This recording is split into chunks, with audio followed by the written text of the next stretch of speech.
talk to you today about depression in women. So you've already heard a lot of really good information. And actually, at this point, if you're thinking depression isn't a big problem, you haven't been listening. Because even as a therapist, with all the work I do, sitting back and listening to all the statistics was just really, to me, just an indication that depression is a very, very serious and prevalent problem. And when I hear those statistics about children, it's very alarming. And in actuality, they are true. That depression is increasing in our youth. Anxiety is increasing in our youth, and it is becoming an epidemic. And I will agree with you that many times in children, it's not recognized, it's not treated. So depression in women. It is normal with certain life stresses, especially losses, to feel depression, to feel sad, to feel stressed, to feel overwhelmed. But that goes away in a reasonable amount of time. The depression that we're talking about today is different. That depression is long-lasting, it's life-limiting. It affects how women think, how they feel, how they interact, and how they act. It affects their children, their families, their marriages, their co-workers, and their friendships. And it causes changes in every area of their life. It causes changes in their sleep, as you heard, in their activities, in their work, and especially in their self-esteem and their self-worth. 2 times more women have depression than men, so 2 to 1. Okay? Pretty significant. And 3 times more women than men have anxiety. And anxiety often goes along with depression. And then when we look at statistics with alcohol use, 63% of women who have problems with alcohol suffer from anxiety. It's something they use as a coping mechanism.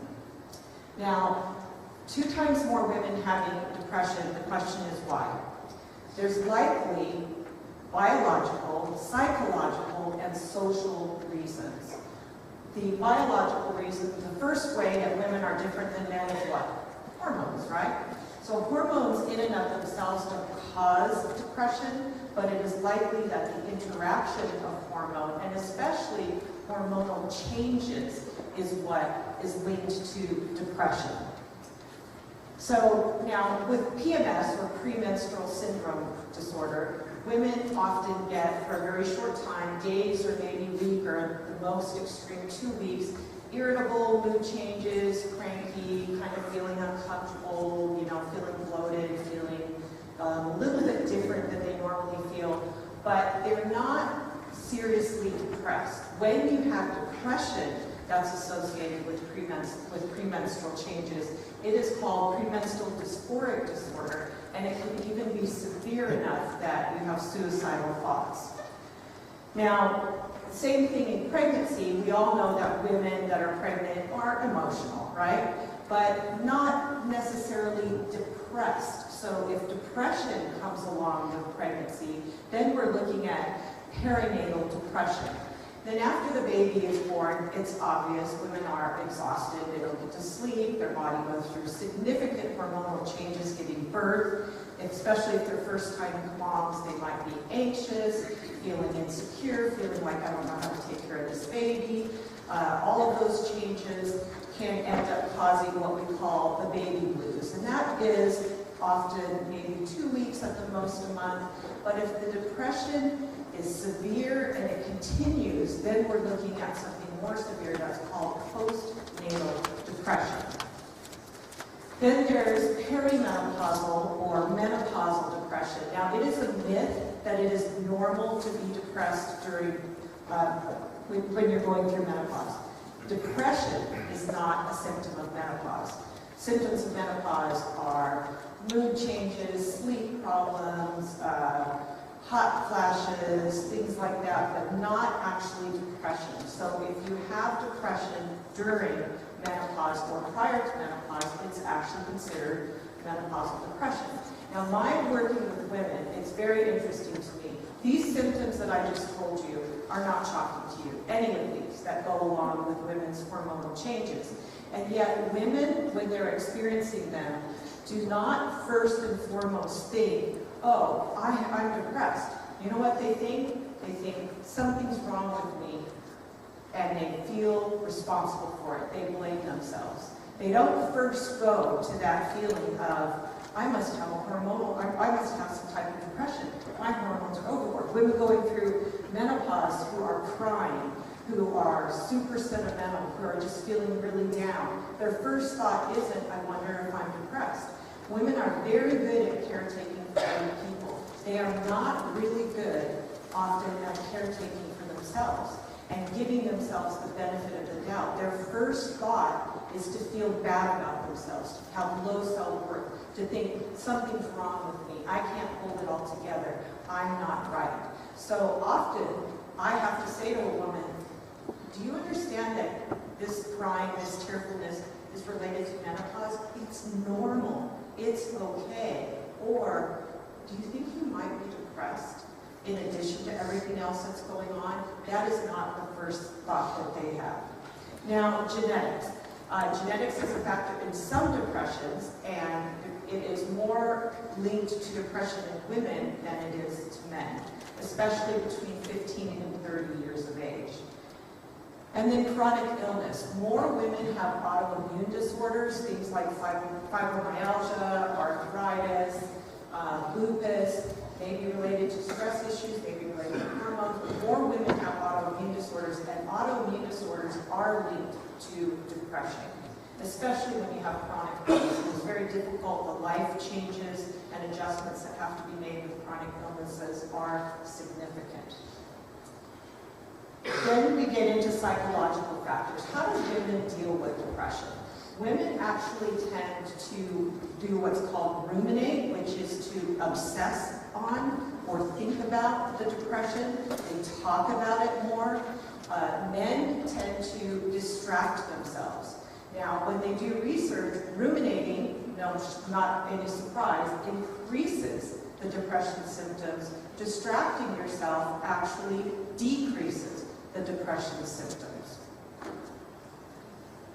Now, stress hormones. Progesterone actually interferes with the cortisol levels coming down as fast as they normally would. So with men, when they have stress and the cortisol is up, the cortisol can come down quicker than it can in women. So there's actually more, the stress hormones actually affect women more and are more likely to cause depression. Sexual abuse. I don't think I've ever dealt with a woman who's had a history of sexual abuse that doesn't have some aspect of depression at some point in her life. And women suffer from sexual abuse much more than men.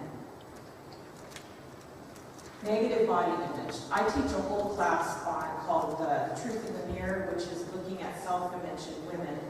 And the women in my class have struggled, many of them, all of their lives with self-image issues. Maybe starting from childhood, the teenage years.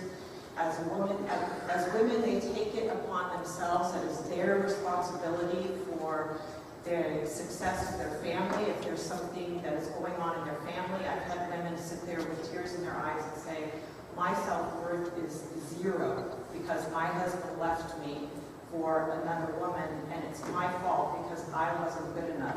Something was wrong with me. I wasn't able to keep him.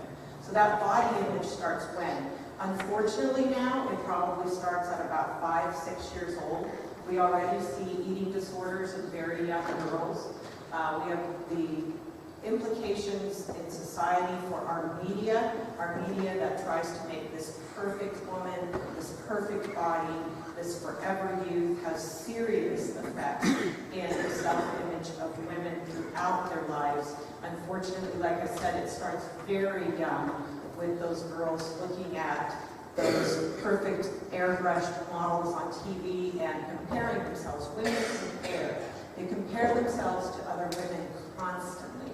And that comparison that is at the level of the perfect body image is disastrous for women's self-esteem and self-image. That starts, like I said again, in early and definitely in the teenage years, which is actually right about the time that we see the doubling of depression in women is during puberty. So what are some of those social factors? Well, we know single parenting. Who is the majority of the single parent? Women. What is stressful about single parenting? What about the finances? Okay? Definitely, studies will show you that single parents have less financial resources. They have many more stressors. If you're a single parent, you're trying to work, you're trying to maintain the family, all of that is going on, that is going to cause an increase in stress. Stress is related to depression, definitely situational depression. How does situational depression work with depression? When you have significant life stressors, let's say if you're a single mom, you have financial problems, you've got problems with the father of the children who causes problems in your life, or who doesn't come, doesn't see the kids are depressed, the kids are stressed out, you've got problems at work, you've got maybe some health issues. All of these things kind of accumulate to the point where your body is under constant stress. You've got the emotional stress, you've got the life stressors, you've got the physical fatigue stressors. What do you end up with? Eventually, that situational depression puts your body into a state of neurochemical depression along with that. So all of those life factors matter. Then caregiving. Women are caregivers. They're the caregivers in their families, regardless of whether or not they're married, if they have children, if they're single parents. But many women are doing the handling of their elderly parents, helping them, still helping. Today we have more and more parents helping adult children financially, adult children with taking care of the kids, the different things that they need. So we've got that generation, and then we've maybe got the woman handling her own life problems, her own marriage relationship problems, and then we've got health problems, all of those things together. So caregiving puts women into a situation where they're doing so much that they themselves can become depressed. Divorce. We know that divorced women remarry less than men, right? So there's a higher likelihood that you're going to have women in their 50s, 60s, 70s. They're going to end up living life alone, divorced, which again puts them at a financial disadvantage. A lot of them have given their lives. My class is filled with women who have spent their lives raising their children, taking care of their families, and then in their 50s, finding out 50s and 60s, ending up in a divorce situation, not having been in the workforce, maybe stopped their education in order to take care of their families, and literally saying, and this was especially overwhelming when the economy was so difficult, I haven't worked for 20 or 30 years. Where am I going to work? How am I going to get a job? I needed to support themselves. Divorce impacts women negatively compared to men. And that's not just counting any of you that are paying very high child support. So I know I've heard stories of that too. Now, difficult relationships. I teach my classes to people in difficult relationships. My first class is for women in difficult marriages.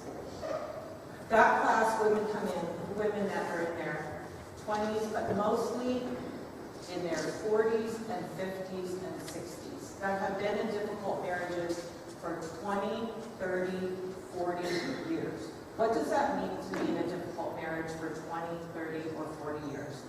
What that means is that you've spent, as a woman, you've spent all your time in that marriage trying to change the marriage, trying to get your husband's attention when there are problems, in pain, in desperation. If you're in the church, you go to church every Sunday and you see the couples together, and let me tell you, everybody looks perfect. Everybody looks put together. Everybody looks happy. You don't know what's going on inside of them. You don't know what they've experienced. You don't realize that the person sitting next to you is also in a difficult marriage. Because I'm going to tell you, if the divorce statistics are the same in the church as they are outside of the church, what does that mean about the people sitting in the church? Okay?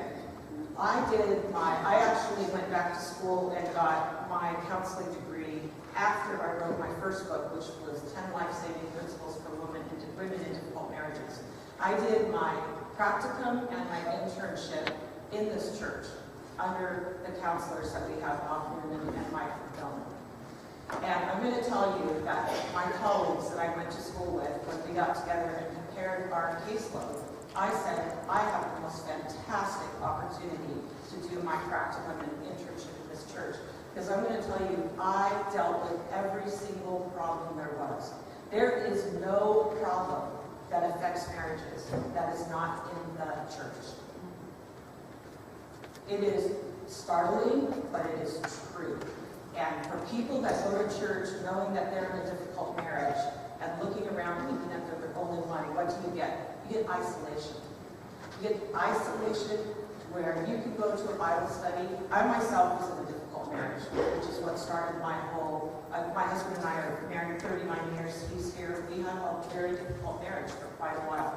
I remember going to Bible study and thinking, I don't want to be here. I don't want to sit here and listen to all this stuff when everybody's talking about all this stuff that is lighter and not as serious. And when I risked telling about my problems at some point, sometimes it was dismissed or sometimes it was just kind of overlooked. Sometimes other people in the group were honest and started sharing. Because when you're honest and vulnerable, other people can be honest and vulnerable too. But let me tell you, we have a church filled of hurting and broken women. Women that need help, women that need support, difficult marriages. Whether it's any problem, but specifically, I liken it like this. When you have somebody that comes to you in pain in the midst of a difficult relationship, and women also bear the pain of those broken children, those 1 in 5 children that are depressed, that are having all those problems in school, the majority of the time, the woman is carrying that worry and that concern on her own and not able to get her husband on board with recognizing the seriousness of that depressed child, arguing with her husband that maybe medication or therapy is needed and he doesn't believe in that, and she's got to deal with that alone. These are common problems that the women in my classes are dealing with.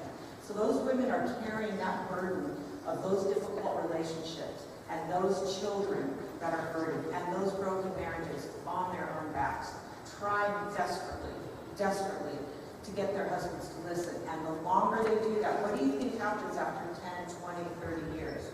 You think depression is likely? Extremely likely. They're exhausted.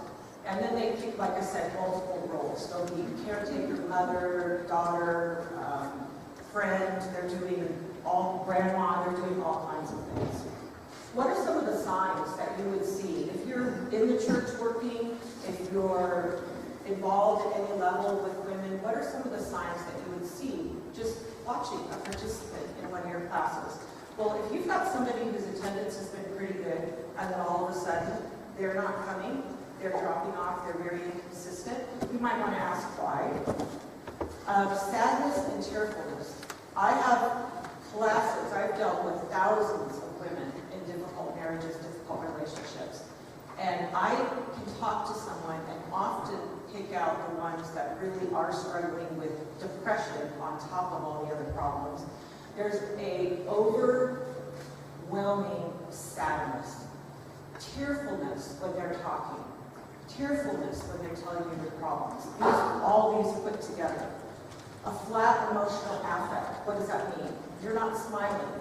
They're not reacting. You're not seeing emotion on their face. You're just seeing kind of a stoic, flat look where they're not, like you're saying, they're not experiencing pleasure. They're not experiencing things that normally would make them happy. Low energy and motivation. Okay? Low energy, so you're going to see somebody that's fairly lethargic, kind of tired, just seeming like they're not highly motivated. If this is a change, that's a definite sign. Withdrawn and isolated. In a group, in a women's study, they're going to sit it back. They're not going to talk. They're not going to interact. They're going to leave early. When it comes to the part that's the luncheon after the Bible study, they're going to slip out the back door. Or they're going to sit in the corner. Or they're going to be the one who's not talking, not interacting. Hopelessness and helplessness. I listen to all kinds of marital problems, all kinds of them. The women that are depressed are the ones that are presenting themselves as not only hopeless, but helpless to do anything about it. Feeling an inability, a lack of motivation to figure out how to even take step one. So you're going to see just overwhelming helplessness and hopelessness. Then low self-esteem and self-blame. Women, like I said, blame themselves. They'll blame themselves for the depression. They blame themselves for the marital problems. They blame themselves. Now, do they know that their husband has issues, that there's drinking, that there's an addiction, that there's sexual acting out, that there's anger, that there's resentment, narcissism, irresponsibility? Absolutely. But guess who they blame the majority of for not being able to fix it? Themselves. If they were good enough, if they had the right answers, if they were able to, women get their self-esteem from their relationships. When relationships are not going well, women are broken. Women are hurting. Women feel like a failure. You can have a woman who has a success in her career, but if her family is falling apart, that woman's self-esteem, that woman's worth is going to tank because it is based on her family succeeding relationally. And that's why women are the majority of the ones that come to the therapist's office to get help, the majority of the ones who come in to the pastor and talk to them about what's going on in their family and their marriage, and that are in there to the doctor talking about the problems with the kids. The relationships are everything to a woman. Now, this was already, a little bit has already been told you about this. What not to say. Snap out of it. Get over it. Very harmful. I hope now you see that's not possible, okay? I get depressed once in a while. Sometimes we want to be empathetic and we want somebody to know that when they're really hurting that we've kind of been there. So we'll say, oh, I get depressed too. Don't say that, because unless you've really been depressed, getting depressed once in a while is not the major depression that we're talking about today. There's always someone worse off. That doesn't help, okay? That minimizes. Never minimize a woman's pain. Never tell her that somebody else's marriage is worse, or it could be worse, because hers is very, very bad to her and very painful, and that is all that matters. Think positive. Okay, part of the therapy, as you're going to hear today, for depression is cognitive behavioral therapy, which does look at beliefs. But it is way, way, way different than saying just think positive, because you do not have control over that ruminating brain. One of the symptoms of depression is excessive guilt. One of the symptoms is low self-worth. You do not just think positive and get that way. Depression is a neurochemical issue. It has to do with your neurochemicals. Thinking positive is not the solution.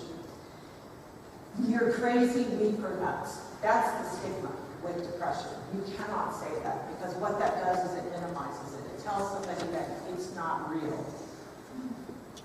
Now here's the Christian part of what not to say. All right? So this is a little bit different. You might not have heard this one. I hear this all the time. God will give you more than you can bear. That's a misunderstanding of 1 Corinthians 10:13, which talks about God providing a way out of temptation, not more than you can bear. I know a lot of people who have given way more than they can bear. God will work your suffering out for good. That is a promise in Scripture, but that's not the right thing to say when somebody's struggling with depression, because right then, that doesn't matter. It's the pain that matters. Let's rebuke the spirit of depression, okay? I don't know that anybody in our church says that, but what that says to the woman is your depression is just a depressive spirit. Does that mean she should go to the doctor and get help with medication? Should she go to therapy? No. She should just keep praying and rebuking that spirit. Does that help? No. Christians shouldn't be depressed. We have joy. Okay. Well, I can tell you, during every sermon on joy in church, every depressed woman is doing what? Crying. and blaming herself for not having joy. Is that accurate? No. Is that fair to say? No. Okay? Let's pray God heals you. Okay. I have a website. All right? I have a website. It's called Change My Relationship. It's in my bio. I've got papers on the table. You can come see what I have. I get emails from people, women all the time, saying, what is wrong? I've prayed for 10, 20, 30 years that God heals my marriage, that He changes my husband, that He takes away this mental illness of my child and myself, and it hasn't worked. God does not, I hope you see today that with all of the complexities of depression and the way that the brain is organized to help with depression, depression is not an instant cure, okay?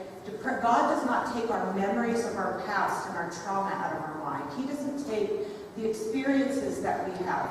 We don't instantly have the things in our life that are causing depression taken out of our life so that the depression goes away. So when we say, I'm going to pray that God heals you, that gives a woman false hope, and it causes her to be discouraged when it doesn't happen, because it's not going to happen.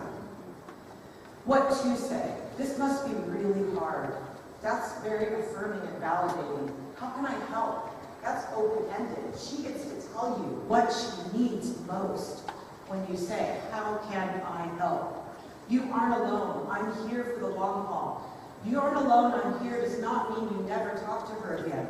It does not mean that you never call her, you never check up on her. You've got to be there. You're not crazy, it's real. How validating that is. That feels fantastic to have somebody in the church, especially a leader, say that to you. Don't worry about me. Women that are depressed since they're caretakers are worried about the effect they have on their family members. They feel worse about themselves when they think that they're causing their family members to be stressed and to be bothered and inconvenienced by it. It is very nice to hear that person that is standing there and helping you or you're depending on to say, I'm okay, I can handle this, I've got myself. Here are some helpful resources. That is the best thing that you can say. Here are some resources. Today, you have an entire room out there filled with resources. Take those, keep them, have them available, offer them, because that is saying, in James, it talks about somebody coming to you and saying, I'm cold, I need clothes, and I'm hungry. And when James is talking about having faith that has works, he says, if you say to that person, go, be blessed, be well, and you don't offer that person food and clothing, you've messed up. You've missed the point. And I would say to the church, when we have broken people, if we don't have resources and we don't have things to give the broken people that are hurting, we don't have resources for the ones in difficult marriages, we don't have resources for those that are suffering from mental illness, then we're saying, go be blessed, and not giving them clothing and giving them food. Some hindrances. Fear of using the word depression. You've got to use the word depression. It's what it is, okay? We don't want to water it down. Fear of being wrong. If I say something, maybe if I say, you know, what you're sounding to me like you might be depressed. I've seen you, I've watched this, maybe it's depression that's going on. Fear of saying that and being wrong, it's better to be right, better to be wrong than miss being right. And then denial. A lot of women are going to say to you, oh no, it's not depression, I'm not depressed. Just ignore that and say, why don't you go get it checked out anyway? Okay, give that woman support and affirmation and say, it would help just to get it checked out. Go take care of yourself. Women need reminders and to take care of themselves, that it's okay, that they're important. Offer compassion. You can tell today how serious depression is. You want to let her know that you get it, that you understand she's struggling.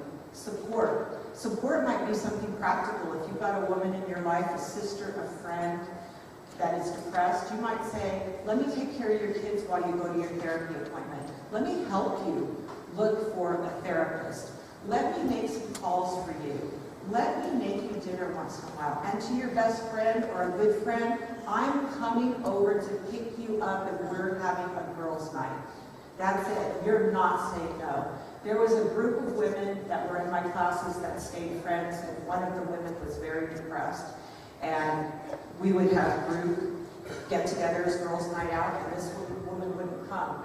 The women in that group drove to her house, knocked on the door, and said, "You're coming."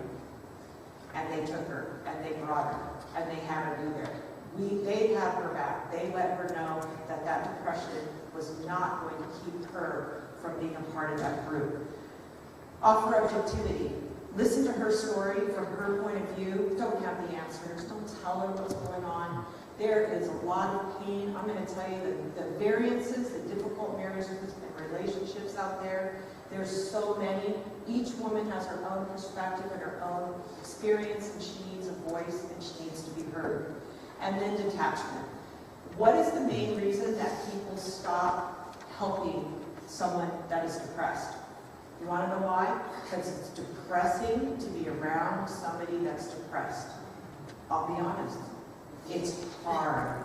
When you've got somebody that's depressed, I liken it to being at the bottom of a 30-foot hole, and you've got to claw your way out of that hole. And when you're depressed, you don't have motivation to do that, so you don't want it. And you don't have the strength because you're too exhausted. And if you ever do barely pull yourself up that hole, you slide right back down. That's depression. How do you get better? It's a process. Therapy, medication, support, changing beliefs. It takes a while. There is a way to do it, but you've got to recognize that you've got to keep yourself detached and separate from that and be able to not let that drag you down. And remember that it's not your job to fix it. Anybody that you're working with or that you're involved with in church or that you are a friend with, you cannot fix depression. You cannot fix somebody's mental illness. You cannot make it go away. It's not your fault that somebody in your family is depressed. It's not your fault that that's going on. So you have to stay detached enough that it doesn't cause you to leave and stop being a friend or a help to that person. And hope. How do you offer hope for depression? Because there is hope. That's what this whole conference is about today. That there's a treatment for depression, that there's a way to get better, but it's a process that you can offer that hope. Now, what's the best thing that you can do for women who are depressed? And right today, thinking about women in depression, I want you to start looking at women as having a disease. If you come beside a woman who has cancer, what do? I don't have to tell you what to do if a friend of yours or somebody in the church gets cancer. You already know what to do. You're empathetic. You're beside her. You're offering help. You're listening. You're caring. And you're offering hope with a disease that could be terminal. You're saying hopeful, encouraging things. That is how you come along beside a woman who is depressed. That's it. It's pretty simple. Right? Okay. That's it. Thank you. All right, let me tell you real quick. My website, Change My Relationship. I have all my books for women in difficult marriages, all difficult relationships, not just women, self-image. I teach classes here for difficult relationships, self-image, boundaries, and I have all kinds of flyers and things on my table which will give you more information about my ministry and my website. Thank you.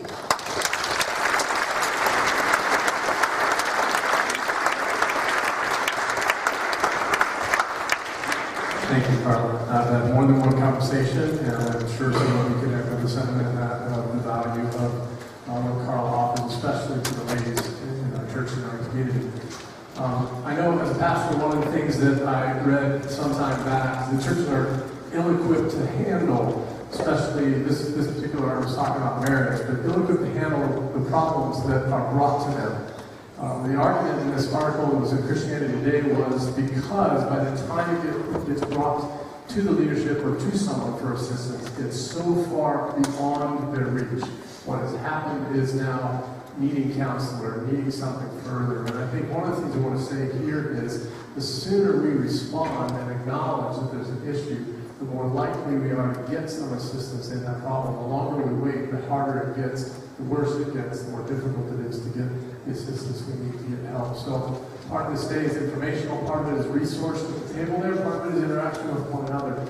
So we're grateful for that. We're going to take a break, get up, stretch. There's snacks outside. The restrooms are back here. They're also in building 4, which is where all the booths are. And they're also right outside this door in the building next door, number 6. We're going to start again at 10:30. So head back in here next 10